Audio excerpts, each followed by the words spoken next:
దుర్మార్గుల సొసైటీలో లేకుండా చేసిన రోజున అలాంటి వారికి అందరికీ రక్షణ వస్తుంది.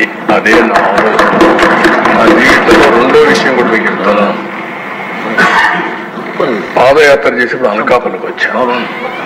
రాత్రి 2 గంటలకు నడుస్తా ఉంటే అనకాపల్లిలో ఒక డీసెంట్ మహిళ ఒక అమ్మాయి వచ్చారు. ఆ అమ్మాయి వచ్చి అడిగింది ఒకటే మాట అడిగాను, సార్ మీరు ఏమి వద్దండి మాకు రక్షణ ఇవ్వండి. అప్పుడే నిర్భయ కేసు జరిగింది ఢిల్లీలో నిర్భయ కేసు జరిగితే అనకాపల్లిలో ఉండే మహిళ వచ్చి 2 గంటల వరకు మేలుకొని, నేను మేలుకున్నాను సార్ మీకోసం మీరు వస్తున్నారంటే మళ్ళా నాకు అవకాశం దొరకదు కాబట్టి చెప్పాలి సార్. ఈ దేశంలో మాలాంటి వాళ్ళు కొంచెం అందంగా ఉంటే ముసుగేసుకుని తిరిగే పరిస్థితికి వచ్చాం. అదే మరి బయట జరగలేని పరిస్థితికి వస్తున్నాం. మాకు స్వేచ్ఛ లేదా, కనీసం మాకు రక్షణ ఇవ్వలేరని చెప్పి అడిగినప్పుడు నాకు చాలా బాధ వేసింది. ఇలాంటి సంఘటనలు చాలా ఉన్నాయి. అందుకనే మనం మహిళల్లో కూడా చైతన్యం తీసుకురావాలి.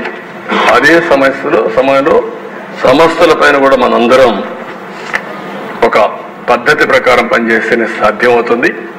ఇప్పుడే మళ్ళీ ఒకసారి పవన్ కళ్యాణ్ గారు చెప్పినట్టు మీరు గుర్తుపెట్టుకోవాల్సింది, మనందరి మీద ఒక బాధ్యత ఉంది.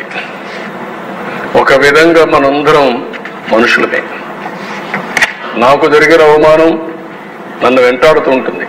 మీరందరూ గుర్తుపెట్టుకోవాలి, నా జీవితంలో మొట్టమొదటిసారిగా నా కళ్ళలో నీళ్లు పెట్టిన సందర్భం ఒకటే ఒక సందర్భం.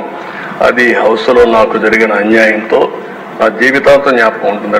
దేనికి భయపడ్డాను, నన్ను చంపతారని తెలిసిన 24 క్లేమోర్ మైన్స్ నా మీద బ్లాస్ట్ చేసినప్పుడు నేను బాధ్యత ప్రవర్తించాను తప్ప ఆధారంతో నేను మాట్లాడలేదు. నా కళ్ళల్లో ఒక్క చుక్క కన్నుడు రాలేదు.